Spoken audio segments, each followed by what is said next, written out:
এখানে মূলত Ayushman Bharat, Annapurna Bhandar, Kisan credit card, student credit card, বিভিন্ন স্টুডেন্ট স্কলারশিপ, প্রত্যেকটা মানুষকে মায়ের নামে একটি করে গাছ দেওয়া হচ্ছে। সাথে সাথে আরো বিভিন্ন রকম পরিষেবা, শুধুমাত্র বিধবা ভাতা, বার্ধক্য ভাতা, অক্ষম ভাতা আর যুব শক্তি ছাড়া বাদবাকি সমস্ত রকমের পরিষেবা, মিউটেশন থেকে শুরু করে আধার লিঙ্ক থেকে শুরু করে সবকিছু করা হচ্ছে, সিএ তে অ্যাপ্লাই করা হচ্ছে, সবকিছু কাজ এখানে চলছে।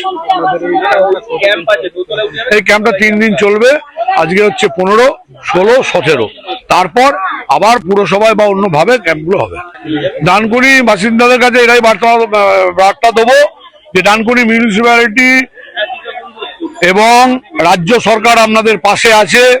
দীর্ঘদিন ধরে 4 তারিখের পর থেকে ডানকুনি মিউনিসিপ্যালিটির চেয়ারম্যান এবং ভাইস চেয়ারম্যানকে দেখা যাচ্ছে না, যার ফলে পরিষেবা ব্যাহত হচ্ছে। কিন্তু আপনারা চিন্তা করবেন না, আমরা ভারতীয় জনতা পার্টি আপনাদের পাশে আছি, সরকার আপনাদের পাশে আছে, যে কোনো মূল্যে আপনাদের পরিষেবা দেওয়ার ব্যবস্থা করা হবে। জন কল্যাণের শিবিরে এইখানে আমাদের মারা, বোনরা, দিদিরা অনেকেই আসছে, যাদের মায়েদের জন্য অন্নপূর্ণা, তারপরে আপনার আয়ুষ্মান, আধারের সাথে লিঙ্ক আর অনেক কিছু আছে, যাতে সে সুবিধাটা দেওয়া হচ্ছে। 3 দিন চলবে, আজকাল আর পরশু 15, 16, 17 তারিখ।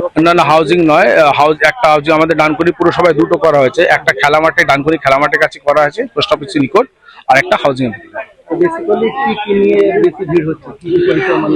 আয়ুষ্মান, তারপরে অন্নপূর্ণা, বেসিক্যালি এইসবই নিয়ে বেশি হচ্ছে, আধার লিঙ্ক।